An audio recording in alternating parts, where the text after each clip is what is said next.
Barangay Baybay, Lauang, Northern Samar.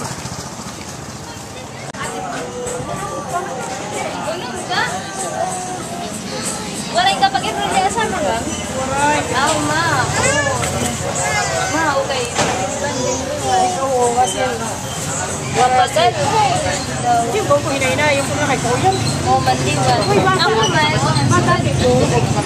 Nasukat ko ba si Mahuman na? Pero direct. Ay, kapagal. Pero kung nabatak talaga niya si Kuyan.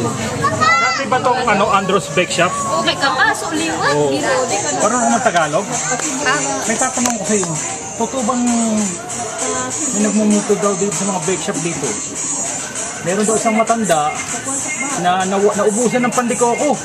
So pagkagabi daw may kumagawa, kuku, kuku, kuku. Totoo ba yun? Hindi ko.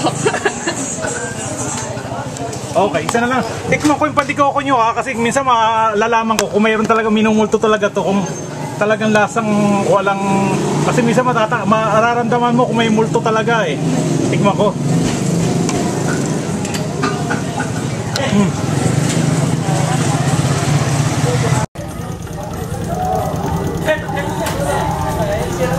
Okay, ito na pa yung pandikoko nyo. Wala nang iba talaga, ito na lang. Okay.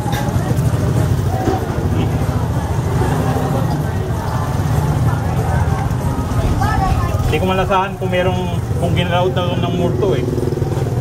Ay, nagmumulto talaga rito. Kasi naubusin siya ng pandikoko. Isa pa nga. Sa'yo pa.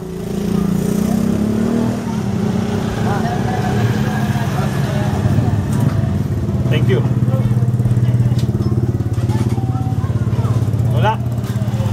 Walang bahid na multo mga kaibigan.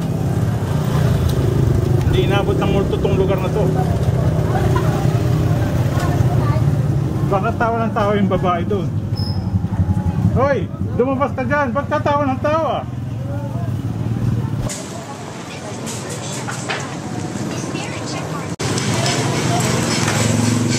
Meron ko yung soft drink? Ha? Soft drink? Ayan, nagkaanan mo. Ngayon, lepas. Yun, yun yan. Sting? Oo. Marunong kayo mag-Tagalog? Marunong kayo mag-Tagalog? Marunong din mo mga yan.